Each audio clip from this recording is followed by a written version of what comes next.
Ce mardi 23 août marque le triste anniversaire des 10 ans de la mort de Jean-Luc Delarue, décédé à l'âge de 48 ans, des suites d'un cancer de l'estomac et du péritoine.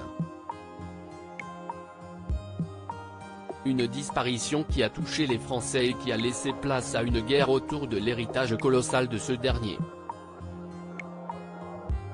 Dans cette affaire, c'est Elisabeth Bost, la mère de son fils Jean, privée d'héritage, qui s'est sentie lésée. Pire encore, l'ancienne compagne de Jean-Luc Delarue a eu bien du mal à digérer d'être exclue des obsèques et a rapporté le moment cruel lorsqu'elle a dû annoncer la terrible nouvelle à son fils.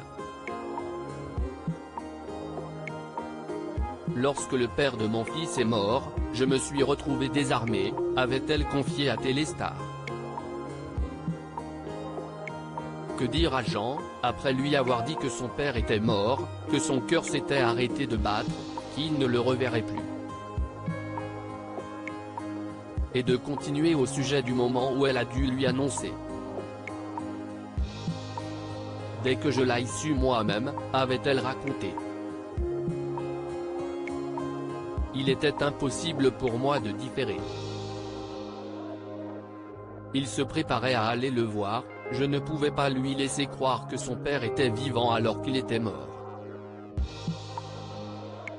Et je me souviens que je l'ai regardé une fraction de seconde avant de lui dire les mots que j'avais préparés en me disant, je vais lui briser le cœur. Et pour une mère, c'est un sentiment terrible et un moment très cruel. Jean n'a pas été aux obsèques de son père Jean, aujourd'hui âgé de 15 ans, était alors 13 au moment de la disparition de son père. Avait-il cependant conscience de la maladie qu'il affrontait? Elisabeth Bost s'était aussi confiée à ce sujet. Oui, car il est allé plus d'une fois à l'hôpital et à partir de là, on a beaucoup parlé tous les deux. Il voyait son père allongé, qui ne sortait plus, qui changeait physiquement. Il avait non seulement conscience de la maladie mais aussi de la mort éventuelle. Les enfants sentent cela, j'en suis convaincu, avait ainsi déclaré l'ex-chroniqueuse de C8. Si elle avait été exclue des obsèques de Jean-Luc Delarue, son fils n'avait pas souhaité s'y rendre. J'ai demandé conseil à une pédopsychiatre qui m'a dit, il faut arrêter avec l'injonction du cimetière. Si l'enfant n'a pas envie, il ne faut pas le forcer.